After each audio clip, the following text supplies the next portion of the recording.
Akkam jirtu kabajamtoota daawwattoota keenya ITV Afaan Oromooti oduu sa'aatii kana qabanneerraa olaanaa yaaddessaatiin wajjin turaasaniin jenna. Itoophiyaan bara baajataa 2012tti guddina dinagdee dhibbeentaa 6.1 galmeessuu ishee Ministeerri Muummee Dr. Abiy Ahmed ibsani. Qaala'insa jireenyaa hanga xiqqoo hir'achuu kan himan Dr. Abiy dameen tajaajila faayinaansii biyyattis dhibbeentaa 10.2 guddateera jedhaniiru. Ministeerri Muummee Dr. Abiy Ahmed kallattii hojii mootummaa irratti haasaa Pireezidaant Saahilawarq Zawudee taasisan ilaalchisuudhaan gaaffiiwwan miseensota mana maree bakka bu'oota uummata irraa ka'aniifis deebii fi ibsa irratti kennaniiru. Taaddasaa Tarrafee dabalataa qindeesseera. Itoophiyaatti bara 2012 gama nageenyaatiin rakkinoonni gurguddaan mudatanis gama diinagdeetiin biyyattiin dhibbeentaa 9 karoorfatte sababoota garaagaraatiin kan karoorfattee gadi dhibbeentaa 6.1 guddina diinagdee galmeessisuu ishee Ministeerri Muummee Abiy Ahmed miseensota mana mareetiif ibsaniiru. Guddinni diinagdee bara 2012 kun dameewwan albuudaa, indaastirii, fayyaa fi tajaajila faayinaansiitiin guddinni jajjabeessaan galmaa'uu isaa dubbatanii jiru Ministeerri Muummee Abiy Ahmed. ኢትዮጵያ በጣም ብዙ ኮሮናዎች ያሉባት ሀገር ስለሆነች ለአንደኛው ኮሮና ብቻ ቅድሚያ ሰጥተን 6.1% የኢኮኖሚ እድገት መመዝገቡን የፕላን ኮሚሽን የዓመቱ ሪፖርት ያመለክታል። ኢትዮጵያን ኮሮና ባኤ ቀብዲ ኮሮና ኢሳ አካዱኛት ዱፊ ኦፊራ ኢትሳ ዲነግዴ ኬኛ አሞ ሀንገ ቶኮ ሶቾሳ ቱር ከናኒስ አካዱኛት ስተኤ አፍሪካት ዲነግዴን ኑቲ ገልሜሲኔ ሚልካይነ ከንቀቡዳ ከናኒስ ዲቤንታ ጃህቱቃ ቶኮ ገልሜሲሱ ኬኛ ገባስኒ ኮሚሽኒ ፕላኒ ፌደራላኒ አገርሲሳ ቆርማታ አካዱኛት ሙዳቴ ወሊን ዮል ቢራ ቀምኔ ጀጀቤሳዳ dameewwan guddatan keessa albuudni dhibbeentaa 91 guddateera. Industiriin dhibbeentaa 9, tajaajilli dhibbeentaa 5.3, fayyaan dhibbeentaa 10.2 galmaa'uu danda'eera.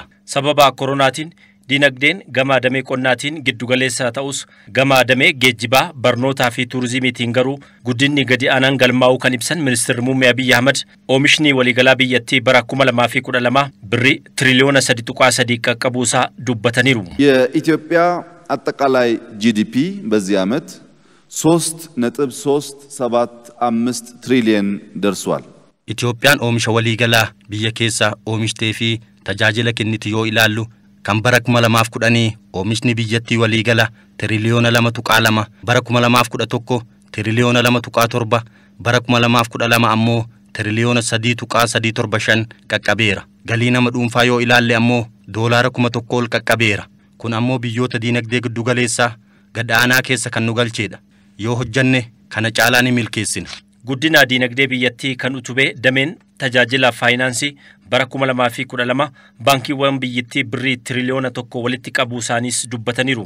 የፋይናንስ አገልግሎት ንዑስ ዘርፍን ያየን እንደሆነ ይህ ዘርፍ በብዙ መልክ የኢትዮጵያን ኢኮኖሚ ከማሳደግና የእድገት ደሜ ተጃጅለ ፋይናንስ ዮ ኢላሌ ደሜን ኩን ጉድነ ብያቲፍ ቆደ ጉዳ ቀባ በረከነ ዲቤንታ ኩደንቱ ቃለመ ገልሜሲኔር industiriin kun guddachuu isaa kan agarsiisu baay'inni dameewwan baankii 5,340 ture amma 6,628 ol guddateera. Hojii dhabdummaa xiqqeesseera. Qabeenya baay'ee sassaabaniiru. Dhibbeentaa 18 guddateera. Ummanni baankitti qusatu duraan ummata miliyoona 38.7 turan amma ummata miliyoona 50.7 baankitti herreega banataniiru. Walumaa galatti baankonni birrii tiriliyoona 1 walitti qabaniiru. Kun ammoo deebisanii yoo liqii kennan investimentiin ni guddata. Raawwiiwwan bara 2013 ji'oottan sadan darbanii kan dhiyeessan Ministeerri Muummee Abiy Ahmed alergiitiin galii biyyattii fi qaala'insi gatii oomishaalee fooyya'aa ta'us dubbataniiru. ባለፉት 3 ወራት የሸቀጦች ኤክስፖርት 832.3 ሚሊዮን ዶላር ገቢ አግኝተናል። galii ji'oottan sadan darbaniin ala ergii shaqatootaa irraa argame doolaara miliyoona 832.3 kan bara darbee waliin dhibbeentaa 15 caalmaa qaba. Birrii miliyoona 100 ol dabalata arganne jechuudha. Galiin ji'oottan sadan darban keessatti sassaabame ammoo birrii biliyoona 63.1 gaheera. Kan bara darbee ji'oottan 3tiin dhibbeentaa 10 caaleera. Baasiin ji'a 3tti baasne ammoo birrii biliyoona 96 gaheera. Kuusaan sharafa alaa keenya dhibbeentaa 20 irra jira. Qaala'insi jireenyaa hir'achaa jira. Qaala'insi gatii gosoota nyaataa dhibbeentaa 24.9 irraa gara dhibbeentaa 21tti hir'ateera. Oomishoota nyaataa kan hin taane dhibbeentaa 22 irraa gara dhibbeentaa 18.7tti gadi bu'eera. Qaala'insi jireenyaa garuu ammas hojii guddaa barbaada. Oomisha qonna jallisii cimsuu, kilaasteraa fi teknooloojiin qotuu qabna. Qaala'insa jireenyaa fooyyessuudhaaf oomisha gahaa qofa oomishuun gahaa miti kan jedhan Ministeerri Muummee daldala ammayyeessuu fi daandii fi geejjiba mijeessuun hojii guddaa mootummaa eeggatudhaas jedhaniiru. Mootummaan sirna federaalizimii kan laaffisu osoo hin taane caalmaatti jabeessuudhaaf kan hojjetudha jedhan Ministeerri Muummee Dr. Abiy Ahmed. Garaagarummaan hooggantoota naannoo Tigraay fi mootummaa federaalaa gidduu jirus karaa seeraatiin qofa hiikoo kan argatu ta'a jedhaniiru. Awwalu seentu qindeesse. Miseensonni mana marii bakka bu'oota uummataa haala yeroo fi dhimmoota siyaasaa irrattis gaafilee garaagaraa dhiyeessaniiru. Ministeerri Muummee Abiy Ahmed dhimmoota siyaasaa wajjin ol qabatanii gaafilee kanneeniifis deebii kennaniiru. Ijaarsa sirna dimokiraasii ilaalchisuun dhaabbilee haqaa bira ammas rakkooleen akka mul'atan gaafii ka'eef riifoormiidhaan damicha siyaasarraa walaba gochuuf carraaqqiin taasifamuu itti fufeeraniiru. Ta'us ammas gufuuleen hedduun jiru jedhan. Aadaan hedduminaa fi walabummaa yaadaa keessummeessuu akka dagaagu hooggansi siyaasaa garaa bal'achuu akka qabu hubachiisaniiru. የመንግስት ኦፊስ ስንይዝ እና ስንወጣ የግል ስም የግል ክብር የግል ማንነት የሚባል ነገር መተው አለብን። ቢሮ ሞቱማ ዮሴኑ ፊ ባኑ መቃ ዱንፋ ከበጀ ዱንፋ eenyummaa dhuunfaa waan jedhamu dhiisuu qabna. Namoonni dubbachuu, barreessuu fi qeequu akka danda'an eeyyamuu qabna. Wanti nuti hin eeyyamne namoonni miidiyaa qabaniin kai ajjeesi yoo jedhanidha. Wal ajjeesaa jechuu hin qaban malee kan waa'ee keenya barreessuu fi qeequu eeyyamuu qabna. Wanti barreeffamu dogongora ta'uu mala. Ija seeraatiin kan nama gaafachiisu ta'uu danda'a. Garuu garaa bal'annee adeemsa Itoophiyaa dimokiraatoftuu ijaaruu cimsinee itti fufuu qabna. Kanaaf sirni haqaa walaba ta'uu qaba. Hundumti keenyaayyuu seeraa gadi ta'uu keenya amannee fudhachuu qabna. ሁላችንም ከህግ በታች መሆናችንን አምነን መቀበል አለብን። ጋፊ ስርነ ፌዴራሊዝሚ ጀቤሱ ወጅን ol qabatee ka'eefis haala qabatamaa biyyattiin amma keessa jirtuuf falli sirna ፌዴራሊዝሚ cimsuu ta'uu eeruun sirna ፌዴራሊዝሚ diiguu fi kan jedhu olola sobaati jedhan. የኛ መንግስት አሁን ባለው ሁኔታ ኢትዮጵያ ውስጥ የፌዴራል ስርዓት mootummaan keenya haala amma jiruun Itoophiyaa keessatti sirni federaalaa nu fayyada. Wajjin akka biyya ijaarru nu taasisa jedhee amana. Kanuma cimsaa jirras federaalizimii dhugaa cimsaa jirra. Kan akka duraanii osoo hin taane federaalizimii dhugaa ijaaraa jirra. Yeroo jijjiiramni dhufirraa eegalee mootummaan federaalaa guyyaa tokkoofiyyuu daangaa aangoo naannoo tokko keessa seenee hin beeku. በአንድም ክልል የስልጣን ድንበር ውስጥ ለአንድ ቀን ኢንቮልቭ አድርጎ ያውቃል። garaagarummaa mootummaa federaalaa fi bulchiinsa naannoo Tigraay gidduu jiru ol qabatee gaafii ka'ee ilaalchisuun rakkoon naannoo Tigraay jiru karaa seera fi heeraatiin qofa deebii kan argatu ta'uu Ministeerri Muummee Abiy Ahmed himaniiru. የትግራይ ህዝብ ሀገር ወዳድ ህዝብ ነው። Ummanni Tigraay ummata biyyasaa jaallatudha. Jijjiiramuu barbaada. Mootummaan federaalaa hanga har'aatti kana giddugaleessa godhachuun hojjechaa jira. Ummata qaba jedhee hojjechaa jira. Namoota hin barbaachifne 10-20 osoo hin taane namoonni barbaachisan miiliyoonan lakkaawaman lammiilee qabsoofnuuf qabna jennee hojjechaa jirra. Fuuldurattis kun itti fufa. Dhimmi humna achi jiru waliin wal qabatu garuu seeraa fi seera qofaan kan deebi'u ta'a. Murtoo manni marii federeeshinii murteessuu fi murtoo manni maree bakka bu'oota uummataa murteessu qofa qaamni hojii raawwachiiftuu hojiirra kan oolchu seeraa fi seera qofaan hojjechuu itti fufna. በህግና በህግ እየሰራን እንቀጥላለን። walitti bu'iinsa naannoo Beenishaangul Gumuz lubbuu lammiilee galaafatee wajjin ol qabatees miseensota mana marii bakka bu'oota uummataa irraa gaafiin ka'eera. Ministeerri Muummee deebii deebisaniin walitti bu'iinsicha humnoonni alaa fi keessaa hojii hidhaaromsaa gufachiisuu barbaadan akka harka keessaa qaban dubbataniiru. Kutaa Suudaan naannichaan wal daangessu keessa humni hidhatee jiraachuun naannichi misoomaalee bu'uuraa hedduu kan hin qabnee fi hanqinni daandii rakkinicha akka hammaatu gahee qabaachuu ibsaniiru.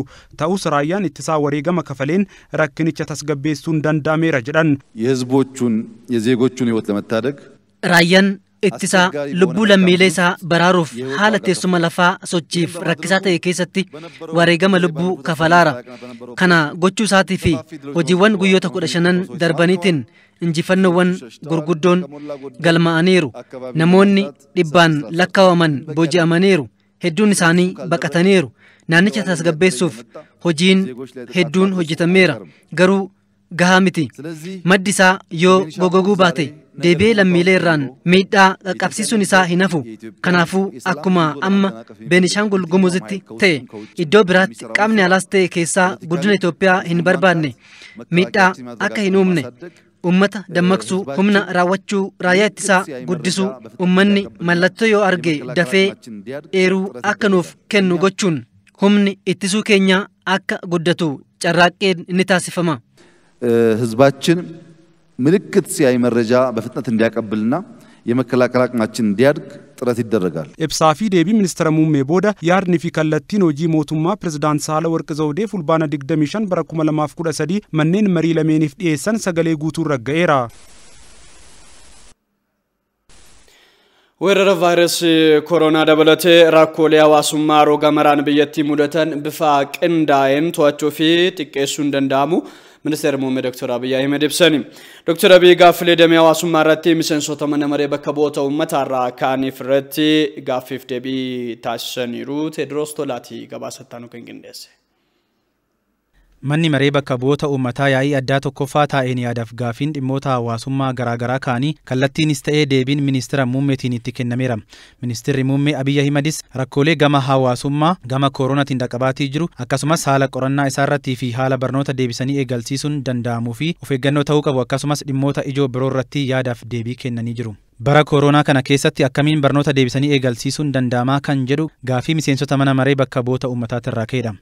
በሚያሳድረው ተጽዕኖ ግምት ውስጥ በማስገባት የመንግስትና የግል ትምህርትና ስልጠና ተቋማት ኮቪድን ከመከላከል ጎን ወረሪ ኮሮና ዲባ ፊዱ ያደ ኬስ ገልቹን አብሌን በርኖታ ሞቱማ ፊዱንፋ ኮቪድ ኢትሳ ሆጂ በርኖታ ኢቱ ሲሱዳፊ ሀልድሬወን ጉተመን ጅሩ ከናፍ ሆጂሌ ከነፊ ጫምባሱፍ ረኮ ጅሩ ቆለቹ አብሌን በርኖታ ሆገንሳ ፊ ቃሙሌ ቆደ ቀበን ሁንደራቲ ማልቶ ይገማ ወላጆች መምህራን ተማሪዎች ከፍተኛ የኃላፊነት ስራ ይጠበቅባቸዋል። ማቲን በረታ በርሲሶኒ ፊ በረታን ኢትጋፈተሙማ ጉዳ ቀቡ በረታን ኮሮና ኢሰ ቆፋፍ ኦቶ እንታኔ ማቲ ኢሳፍ ጀዴ ኦፌጉ ቀባ በርሲሳንስ ኡቱባ ብያ ዋንቴ ፊ በረታ ኢሳ ቆፋ ኦቶ እንታኔ ብያ ኢሳ ኤጉ ፊ ቲክሱ ቀባ ከናፍ በርሲሳን በረቶኒ አከ ቁልቁሊነው ፊ ኤገተኒ ፊ የሮ በርኖታ መንጨ በከቡሰኒፍ ኢትጋፈተሙማ ቀባ በብዙ መልኩ ኃላፊነት አለባቸው።Ota eegalsiisuuf carraaqqiin ta'aa tureen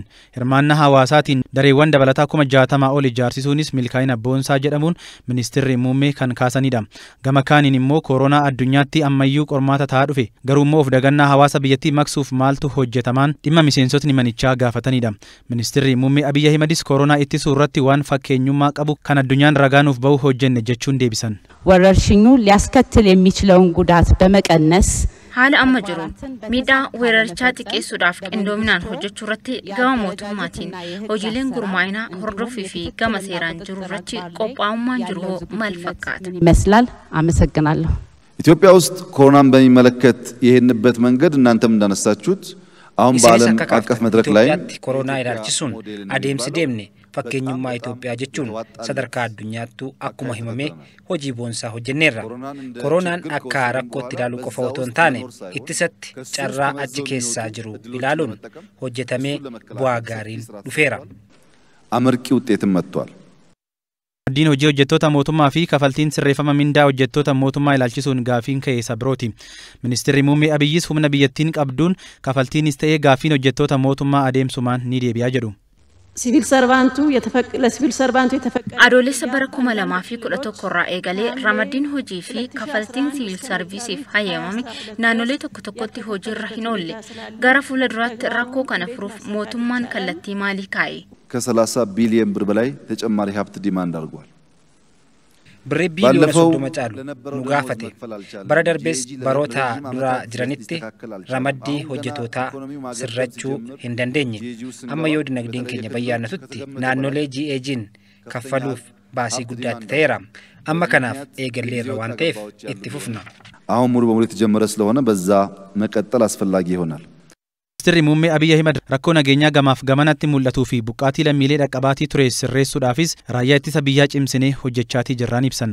በዜጎች ከቦታ ቦታ መንቀሳቀስና ሰበበ ቡቃቲን ብየቶኮቲ ነጋህ ቦራኡን ጄቁምሳ ሐዋሱማ ፊዱን አለትስ ጪንሰሙ ሐዋሳ ሚዱ ከንደንደውዳ ከናፍ የሮ ዲዮ አሲቲ ነገኙማን ለሚሌ በላረቡ ኤጅራ ባለፉት 15 20 ቀናት በነበረው ኦፕሬሽን ሰፋፊ ድሎች ተመዝግበዋል። በመቶ የሚቆጠሩ ሰዎች ተማርከዋል።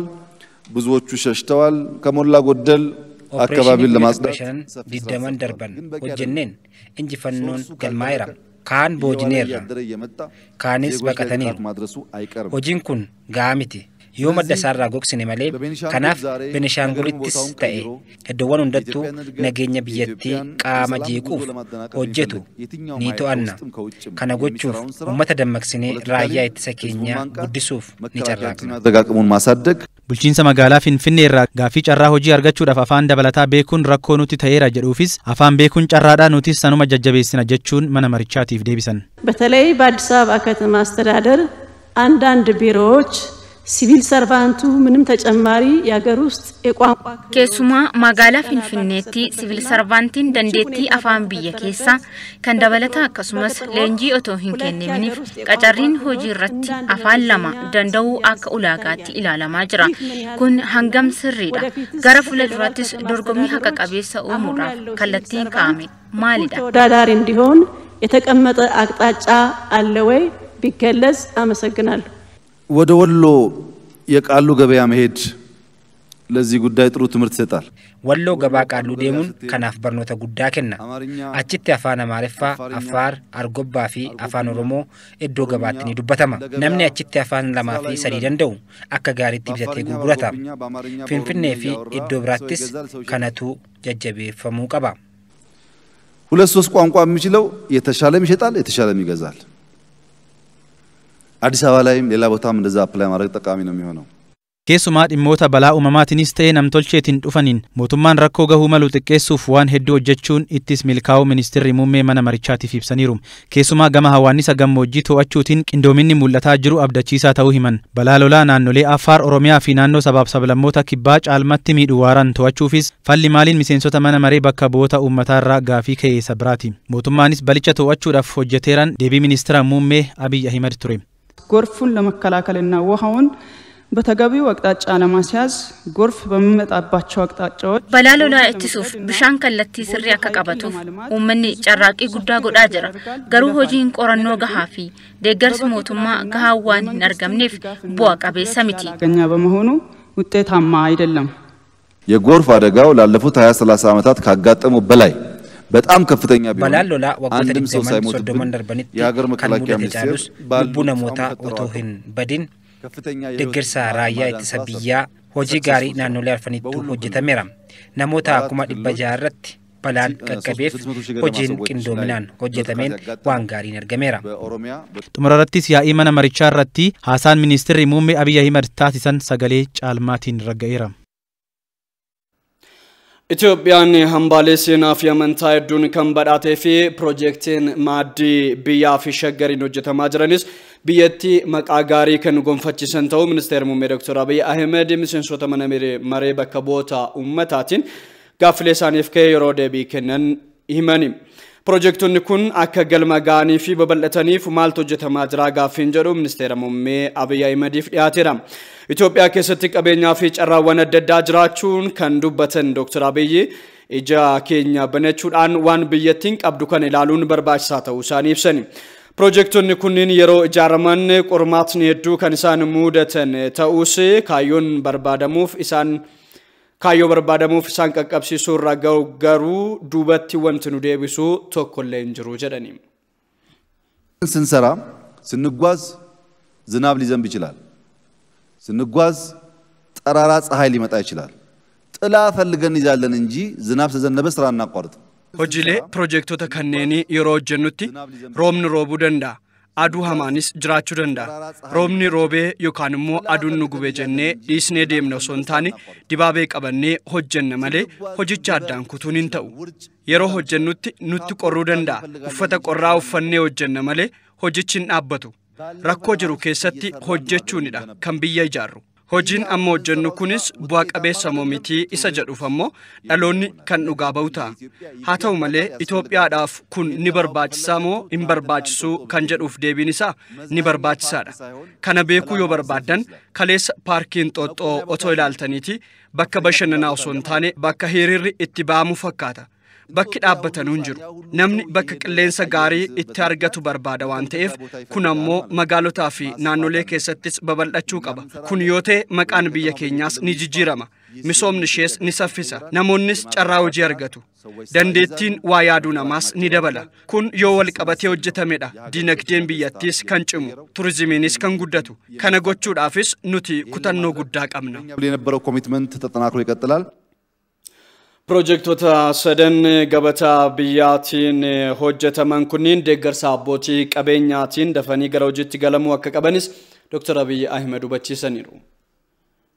የተከበረው ምክር ቤት በተለይ ገበታ ለሀገርን በሚመለከት Man marii kabajamoon kun waa'ee gabataa biyyaaf jedhu irratti miindaa keessan waan gumaachitaniif baay'een isin galateeffadha. Haa ta'u malee abbootiin qabeenyaa dhuunfaa akka itti hirmaatan gochuu qabdu. Ani gumaacheera, isinis gumaachitaniittu. Kan biraas akka gumaachu gochuu qabdu. Hanga danda'ametti saffisaan projektoonni sadanuu akka eegalaman gochuu qabna. Akkanaan wagga waggaadhaan wal gargaaruudhaan Itoophiyaa ijaaruun guddachuu fi badhaadhuu ni dandeenya. Kun ammoo gahee hunda keenya. Daawwattoota keenya rakkoolee projektoota mootummaatiin eegalamanii turan biratti mul'atu furuun yoo barbaadame ciminaan hojjechuun ammas murteessaadha kan jedhan ministeerri muummee Dr. Abiy Ahmed waltajjii guyyaarraa mana maree bakka bu'oota uummataa wajjiniin turtii taasisaniin kan birooti. Projektoonni mootummaa bara darbee dhiibbaa koronaa dandamachuun milkaa'anis akkuma jiran kanneen harkifatanis ni jiru isaan kana xumuruunis irratti hojjetamaas jedhaniiru. Abaaboo Kafanii immoo dhimmoota projektoota wal qabatan qindeesse. Ministeerri muummee Dr. Abiy Ahmed walgahii addaa bara hojii jaaffaa mana maree bakka bu'oota uummataan adeemsifame irratti projektoota mootummaas ilaalchisuun ejjennoo mootummaa isaanii miseensota mana maree bakka bu'oota uummataaf ibsaniiru. Ministeerri muummee biyyattiitti projektootni yeroo gamaraan mootummaan eegalaman rakkoon kan guutamanii fi rakkoo projektoota kanneen furuufis yeroo kan gaafatu ta'uu himaniiru.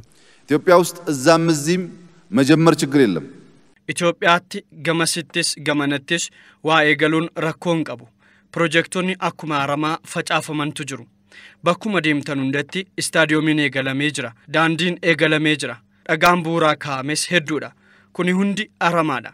Aramoota kana qulqulleessuun waan salphaa miti. Hidhaalee keenya biratti hidha guddicha haaromsaa Koishaa, Nageellee Daawwaa fi kanneen biroos akkuma dura isinitti hime rakkoolee gurguddaa qabu. Jallisiiwwan, ijaarsa daandiiwwan, gamoowwan xixiqqoo hanga gurguddaatti buufata fayyaa fi manneen barnootaa dabalatee rakkoo guddaatu jira. Hojiileen ganda tokkoon tokkoo keessatti hojjetaman marti eegalamuu malee xumuramuun hin baratamne. Itiyoo Telekoomii fi daandii qilleensarraa kan hafe dhaabbileen misoomaa mootummaa kan akka warshaalee sukkaaraa, paarkiiwwan indaastirii fi meetekfaa projektoota eegalanii xumuruu dadhabuun walumaa galatti idaa birrii biiliyoona 600 waliin kufaatii keessa galanii turan jala mootummaan baraaruus ministeerri muummee ibsaniiru. አንዳንዶቹ የዕዳው መጠን ኩባንያዎቹን ውጦ dhaabbileen misoomaa tokko baay'ina idaa isaaniitiin liqimfamuurraa kan ka'e dhaabbilee kanneen gurguruu fi jijjiiruun sadarkaa hin danda'amne irra gahanii turan. Koreen garee dinagdee Itoophiyaa gama taasiseen idaa dhaabbilee kanneenii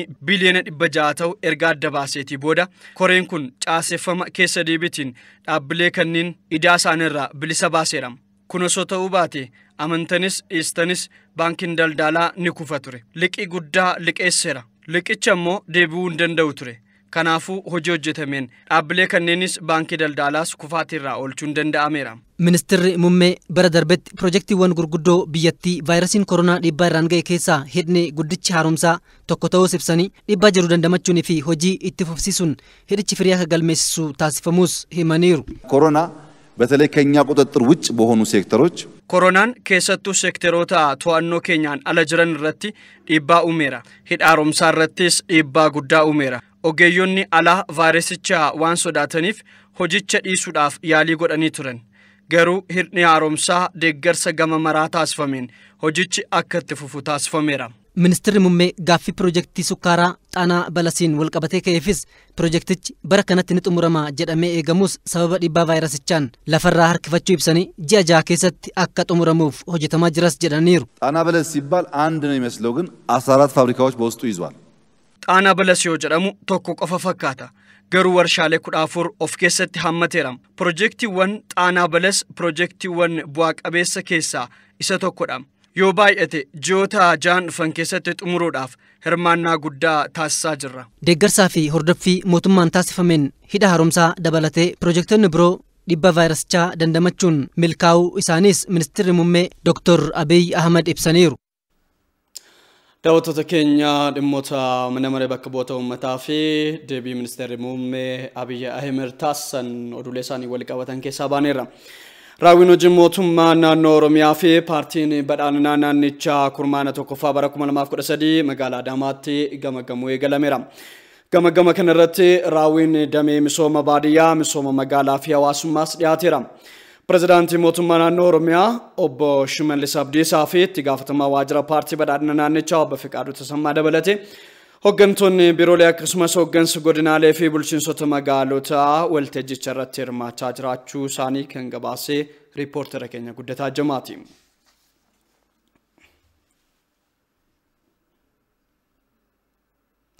Biiroon barnoota Oromiyaa piroojeektii ijaarsa manneen barnootaa ifa boruu jedhuun manneen barnootaa 147 ijaarsisuudhaaf waliigaltee mallatteesseera.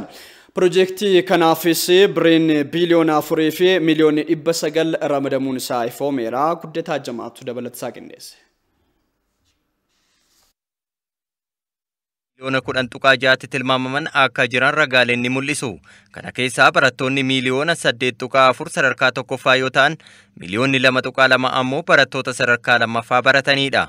Mootummaan naannoo Oromiyaa sirna baruu fi barsiisuu karaa qulqullina qabuun gaggeessuuf hojiilee adda addaa raawwachaa tureera. Yeroo ammaa kanas birrii biliyoona 4.9 baasii taasisuun sagantaa ifa boruu jedhuun manneen barnootaa 147 ijaarsisuuf kontiraaktaroota waliin waliigaltee mallatteesseera.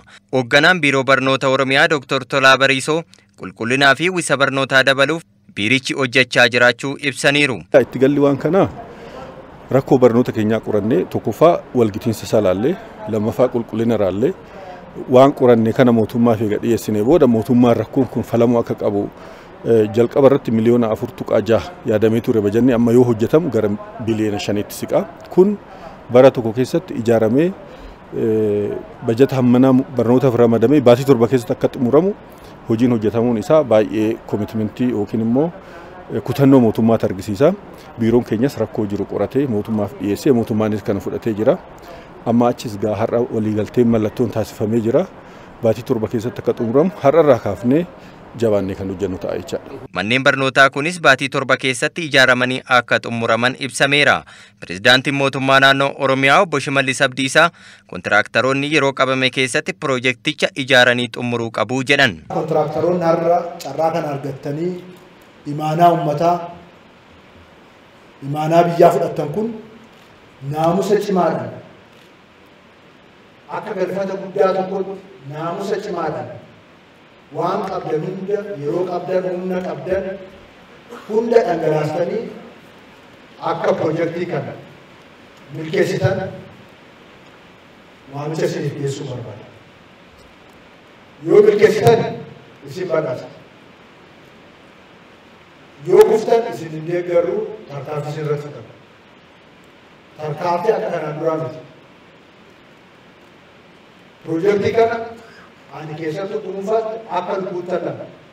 Kanaaf naamusa cimaadhaan warri mana barnootaa haayiskuulis fudhattan, warri bultii addaas fudhattan naamusa cimaadhaan hojiitti hiikuu qabu. Naamusa cimaadhaan adaraa kun adaraa sabaati. Kontiraaktaroonni waliigaltee kanarratti argamanis dhiyeessiin meeshaalee gara mootummaa yoo raawwatame yeroo jedhame keessatti kan xumuran ta'uu ibsaniiru. Akka mootummaan kaasetti ijaarsa kanaaf kan barbaachisu meeshaalee adda addaa dhaabbanni tumsaa jedhamu hin dhiyeessaa kan jedhudha.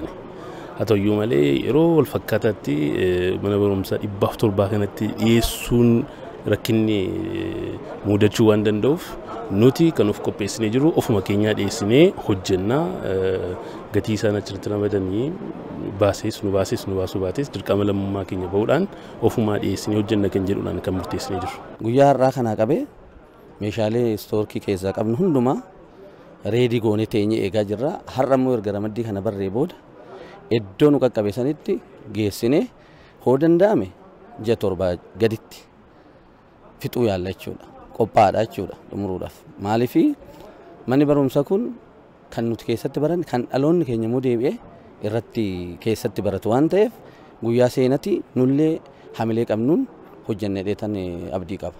Pireezidaantiin mootummaa naannoo Oromiyaa obbo Shimallis Abdiisaa kompiitaroota qaamolee adda addaa irraa walitti qaban 210 manneen barnoota garaagaraaf arjoomaniiru. Duulli haraa xaanaa aramaan boca jedhamurraa qulqulleessuu akka biyyaatti ifattee galameera. Duula boca dhabamsiisuu akka biyyaatti guyyoota 30 itti fufu kana ministeerri bishaan jallisii fi enerjii Dr. Injiinar Silashii Baqqalee qondaaltonni olaanoo mootummaa naannoo Amaaraas eegalchiisaniiru. Duulli kun dhaabbilee federaalaa naannolee fi bulchiinsota magaalaa hirmaachisuudhaan guyyoota 30 itti fufaa jedhameera. Golbaa hara xaanaa haala itti fufinsaan qabuun faalama omboca irraa ittisuudhaaf hojiin kunuunsa biyyee fi bishaanii cimee itti fufuu akka qabu ministeerri bishaan jallisii fi enerjii Dr. Injiinar Silashii Baqqalee dhaamaniiru.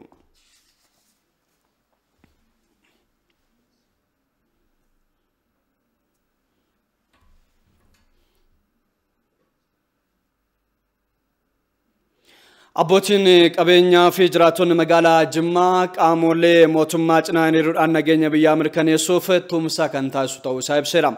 Kantiibaa bulchiinsa magaalaa Jimmaa obbo Tijaanii Naasir uummanni Jimmaa duudhaa gaarii qabuun nageenya isaa eeggataa misooma irrattis xiyyeeffachuudhaan kan hojjetu ta'uu isaa ibseera. Mangistuu akkumaatti gabaasaan nu qindeesse. Jiraattonnii fi abbootiin qabeenyaa magaalaa Jimmaa nageenyi bu'uura jireenyaa waan ta'eef qaamni hundinuu tumsa barbaachisu gochuu qabaa jedhan. Qeerroo fi qarreenis nageenya biyyaa eegsisuu fi mootummaa cinaa dhaabbachuun misooma eegalamee milkeessuu akka qabanis dubbataniiru. Hoo nagaa qaban qabeenya qabaachuu dandeenya, nyaachuu dandeenya, jiraachuu dandeenya. Kana hoggan jedhu nuti nageenya keenya nuti tirfachuu qabna malee qaamni mootummaa bichaan nu haafateessuu jechuu danda'u hin qabnu. Dargaggootas ta'e dargaggeettis ta'e qeerroos ta'e qarrees ta'e nageenya keessaa akka bu'aan argamu baruu qaba hundinuu. Warri nageenya booressanis amma wanaatti waan keessa jiranus namni hundinuu hubatas hin beekas.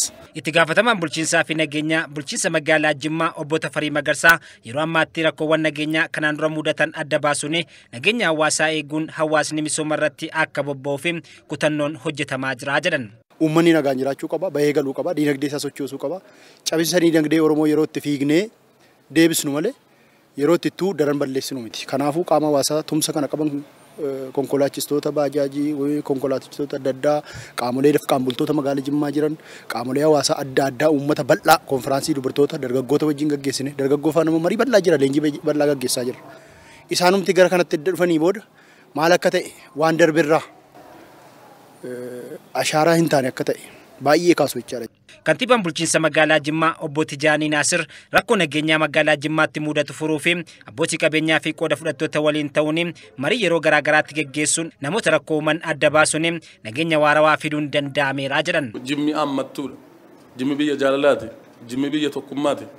Jimmi biyya magariituutti beekamtis waan ta'eef magaalaan keenya kanarraa kaasee uummanni keenya gizee marii geggeessuun namoota yakka hojjetan ergamtoota fudhatanii dhufan meeshaa adda addaa qabatanii maallaqaan dogoon godhan illee uummanni keenya kan saaxile ta'uusaa magaalaa kanatti olaantummaa seeraa uummata keenya wajjin ijaaramnee olaantummaan seeraa kabajame uummanni keenya nagaan bahee ol galuu jalqabee. Nageenyi waarawaan jiraate hawaasni karaa nagaan bahee akka galuu fi walitti dhufeenyi qaamota mootummaa fi hawaasa gidduu jiru murteessaadhas jedhan. Uummanni Jimmaas duudhaa gaarii qabuun nageenya isaa eeggataa misooma isaa irratti xiyyeeffachaa akka jiranis obbo Tijaaniin himaniiru. Qaamni nageenya hooggansa siyaasaa tokko ta'ee uummatatti siqannaan uummanni ajaan barbaadu uummanni Jimmaa uumama isaatiin namoota qabeenya namaa mancaasan namoota qabeenya gubanu namoota waatan uumama isaatiin uummanni Jimmaan jaallatu dafqaan bulaadha kan irra guddeessa iddoo kaatti saaxilamus kan miidhamus jira. Ituun hojjetanis immoo kan dhaqee rakkoo adda addaa uumamu jarri gizee hunda hojiirra jiru waan ta'eef karaarra jirus waan ta'eef jaraa wajjin mari'achuu murteessaadha waan ta'eef dafqaa bulaa wajjiniin maayii rakkoo nageenya isinis maal gargaaru akkamittis hojiitti isin galchina qabeenyi kun qabeenya keessan daandii keessa asfaaltiin kun dafqaan bulaa dhagaa darbatee yookiin mastaawwatii gubuun ta'in dhagaa keenya sana dhibnee hojjennee dafqaan bulaa karaa irratti ibidda qabsiisuu hin ta'in dafqaan bulaa keenya bishaan karaattiin karaa qulqulleessu taasisuu nurra jiraata kan jedhu ajandaan marii keenya kanarraa kaasee yeroo kamiin caalaa maal jennee hin beeknu kanaan dura ammarraa jammadeegin naannoo keenya nuti eeggata kabaja mootummaan nu kenne ulfina isin nu kennitanii nu maayichiif ta'e irraa kaasee ammarraa jammadee nuti eeggata kan jedhu. Konkolaachisonni fi abbootiin qabeenyaas nageenya irratti gahee olaanaa waan qabaniif rakkoo kanaan dura uumamee akka hin deebineef ciminaan kan hojjetan akka ta'e himaniiru. Nutis hirmaannaa guddaa qabna. Maaliif nama geejjibaa konkolaachisaa irra oolla. Abbaa qabeenyaatis qabeenyi keenya immoo isa darbeefuu heddeetti deeffachuu hin dandeenye. Kana jechuun maalinni badiin darbe lameetu deebi'uu hin qabu. Yaada jedhuun qaban. Abbootiin qabeenyaa qabeenya isaanii fi eeggannoo cimaa taasisuun gahee isaanii baachuu qabu kan jedhan immoo to'ataa geejjiba bulchiinsa magaalaa Jimmaa obbo Miftaa Abbaa Maccaati. Qabeenyummaa kan aantummaatti kennuun bukkee mootummaa nu biras dhaabbatanii immoo nageenya mirkaneessuu kan abbaa qabeenyaati.